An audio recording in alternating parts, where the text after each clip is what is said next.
What are you doing? Alright, I've got a cat running around.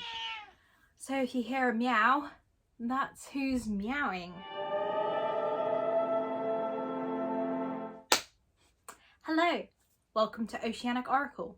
My name is Ari and today I'm here to haul some books that I got in October. Yeah, I'm gonna sort this out by like age ranges. So I have one middle grade book, I have a few YA books, and I have some adult books. So I'm just gonna go that way. I'm going to split up the time, like the bar, I guess. I'll add timestamps so you can flick to whichever one you're interested in. I don't have very many books because I've been on a book buying ban and my Kindle has broken, so I haven't really been able to buy books on Kindle. Hey ho, that's life. Without further ado, how about we get stuck in? Hello, welcome to the middle grade section. I only have one book that I got in middle grade, and if you know me, and you can see my shelf up here, I got Rick Riordan's latest release, Daughter of the Deep. So, it's quite reflective, but there you go. This is the UK cover, and it is a standalone. So this book isn't connected to anything else in the Riordanverse, so you don't have to catch up on Percy's latest adventures in order to read this book, although it is recommended for other books that are going to be released soon. So this book is an adventure. This book follows Anna Decker. I'm sorry if I'm mispronouncing names, that's just my plight. This is about Anna Decker. She is related to Captain Nemo, who piloted the Nautilus submarine in 2000 Leagues Under the Sea. If you read that, it's a Jules Verne classic, and like her life attending this Harding Pencroft Academy, which produces the best underwater explorers in the world. There is a rival to this school called the Land Institute, and they're fighting a cold war with Harding Pencroft and want to steal some of her family's deepest, darkest secrets. Will Anna be able to stop them from stealing her family's treasures and secrets? Who knows? I'm looking forward to picking that up. I'll probably be reading it in November/December because I have no self-control with Rick Riordan. So now, if you only came here for middle grade, I guess this is when you clock out. Moving on to young adult. So I have two books. They are a duology. If you don't know and you can't see, I have quite a few Grishaverse books. So I have Ruin and Rising here. I've also got Shadow and Bone behind me, and I'm currently reading Siege and Storm. I also have Six of Crows and Crooked Kingdom here. So I went out and got Leigh Bardugo's newest duology. So King of Scars and Rule of Wolves. Yes, it annoys me that they're not the same size, but for my bookshop, when you get a new release here, we don't get the hardbacks, we only get the paperbacks, which is nice because it means the books aren't as heavy, but it means that when you get the mass paperback release, they're different sizes, which, hey ho, I can fix it if I add something underneath, but like, am I bothered with that? We'll see. These are not books that you can go into knowing nothing about this. It's sort of like the Rick Riordan verse. These books take place in the Grishaverse, which is Leigh Bardugo's universe of works.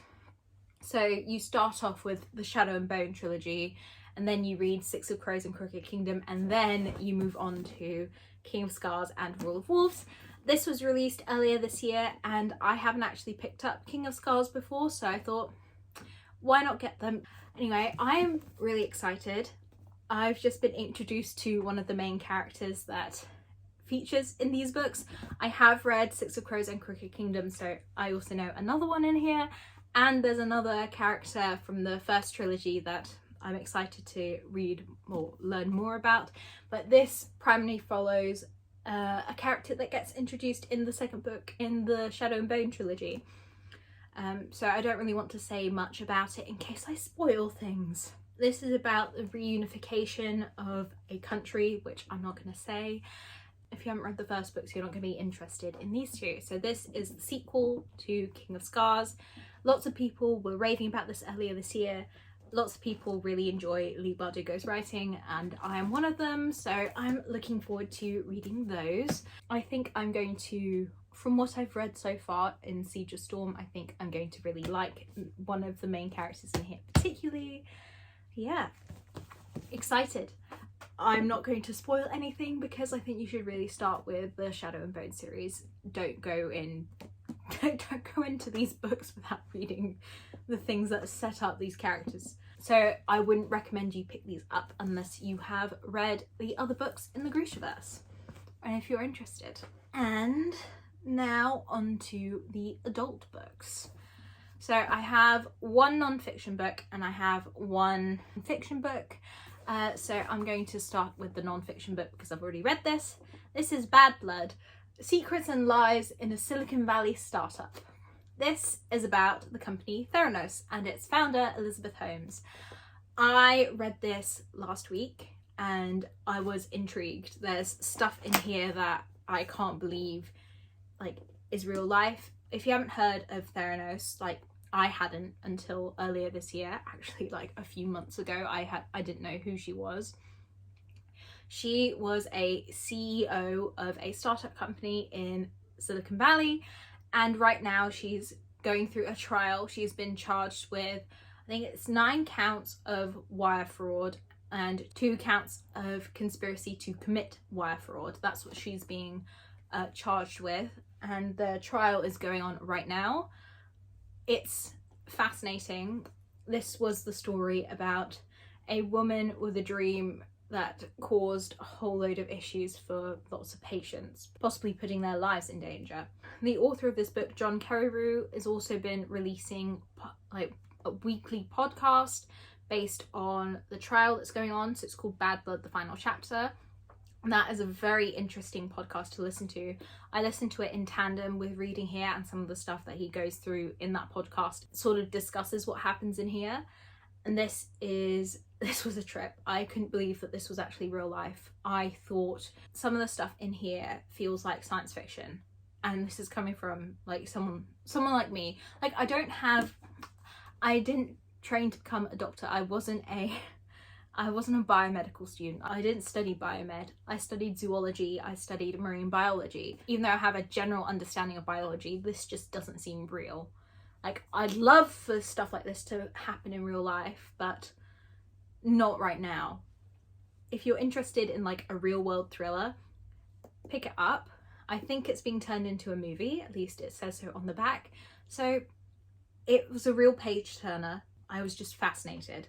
So if you're interested in a new non-fiction book that's not a self-help book and is something different from what you might normally read, pick it up. John Carreyrou did his research. It was very good. Now, the last book in this collection that I got this month is Dune. This is one of the original this is the original science fiction novel, apparently, at least according to the back. It has just been released as a movie. If you don't know, movie stars Timothée Chalamet and Zendaya, and I want to actually read the book before I watch the movie because I'm like that. I like knowing the source material before going into it, so I'm looking forward to picking this up. I'm probably gonna have to like put a lot of effort into it because I think I'm definitely gonna have to take breaks. This is nearly 600 pages and I know that there's going to be some like specific scientific terms that I'm going to need to like pace myself with. Like, all's good. I'm just going to have to like stick post-it notes in and take breaks because that's what I do. And I probably have to watch a like beginner's guide to Dune before I even start this book. I've seen lots of people do that to have the world explained to them, so there's that. I'm looking forward to picking that up. I probably won't read it in 1 month. I'll have to space it out because that's how my brain works, and sometimes with science fiction books it can get a bit much, but again, it's all personal. Maybe I'll just go in and love it immediately. There are more books in the Dune series which I have seen in my local bookshop, and if I like this book then I might go and read its sequels, but we'll see. I'm interested in reading a science fiction classic. Like, I have a few, but I'm looking forward to reading this. It says on the back, before The Matrix, before Star Wars, before Ender's Game and Necromancer, there was Dune, one of the greatest science fiction novels ever written. Bold claim. Bold claim. All right, those are all the books that I have hauled in October. I'm not going to be picking up any more. I'm not buying many books because I'm technically on a book buying ban. Yeah, you see where that got me. I'm still buying books. Like, what am I doing? What am I doing? Living my life the best way I know how. Anyway, those are all the books.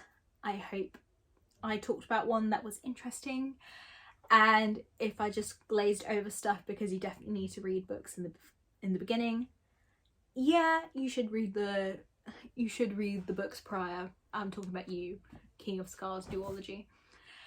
Anyway, if you like this video, please give it a like and subscribe if you want more bookish content. I hope you have a wonderful day or night, depending on when you're watching this, and I will see you in the next video. Bye!